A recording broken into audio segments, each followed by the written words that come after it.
রিয়াসাদ আজিম তার কিছু ভিউ বিজনেসের জন্য জাহানারা আলমের কয়েকটা ভিত্তিহীন অভিযোগ পাবলিশ করে দিল। রিয়াসাদ আজিম তিনি একজন ভালো স্পোর্ট জার্নালিস্ট।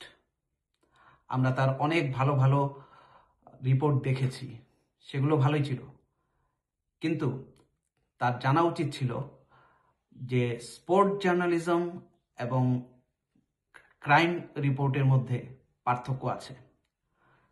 ক্রাইম রিপোর্টে তার একটি ন্যূনতম এভিডেন্স অথবা প্রমাণ হাতে রাখতে হয়, সেটা তিনি করেননি। সো এটাকে আমরা বলবো স্রেফ একটা cheap publicity stunt. Jahanara Alam বিসিবির কয়েকজন সদস্যের বিরুদ্ধে গুরুতর অভিযোগ আনেন। তার মধ্যে মঞ্জুরুল, ফায়াজ, সুরাইয়া এবং তৌহিদ অন্যতম। সুরাইয়া ছিলেন ফিজিওথেরাপিস্ট। গুরুতর অভিযোগটি যার বিরুদ্ধে আনেন তিনি হচ্ছেন মঞ্জুরুল ইসলাম, তৎকালীন কোচ এবং ম্যানেজার।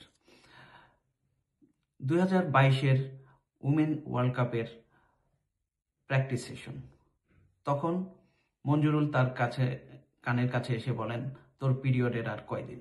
উত্তরে জাহানারা বলেন 5 দিন। তো মঞ্জুরুল বলেন যে 5 দিন, এর মধ্যে তো শেষ হয়ে যাওয়ার কথা, এতদিন থাকে একটা মানুষের? প্রত্যুত্তরে জাহানারা বলেন, সরি ভাইয়া, বুঝতে পারি নাই। বর্তমান ক্রিকেটার রোমানা বলেন, কেউ আমাকে টাচ করে কথা বলুক সেটা আমি পছন্দ করি না। কেউ আমাকে টাচ করার চেষ্টা করলে আমি টেকনিক্যালি তা এড়িয়ে চলি।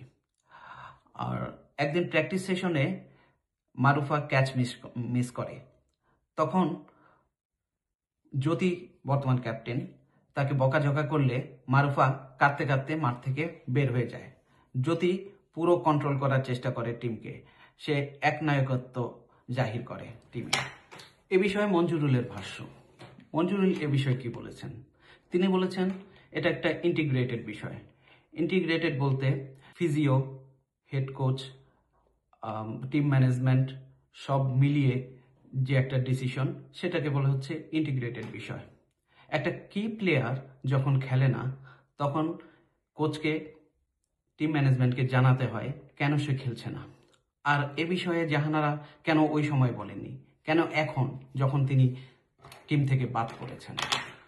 জাহানারার কাছে প্রশ্ন, আপনি 2011 সাল থেকে ক্রিকেট খেলছেন, এতদিন সব ঠিক ছিল, কিন্তু যখনই আপনি দল থেকে বাদ পড়লেন তখনই টিম ম্যানেজমেন্ট, টিমমেট সবাই আপনার কাছে খারাপ হয়ে গেল। আর যখন একজন কেউ ক্যাচ মিস করবে, তখন কি ক্যাপ্টেন তাকে বকা দিবে না, তো চুমো খাবে? এটাই আপনার সমস্ত কিছুর, সমস্ত অভিযোগের সত্যতা কি জাহানারা? সেটা কি বলবেন আমাদেরকে? ধন্যবাদ।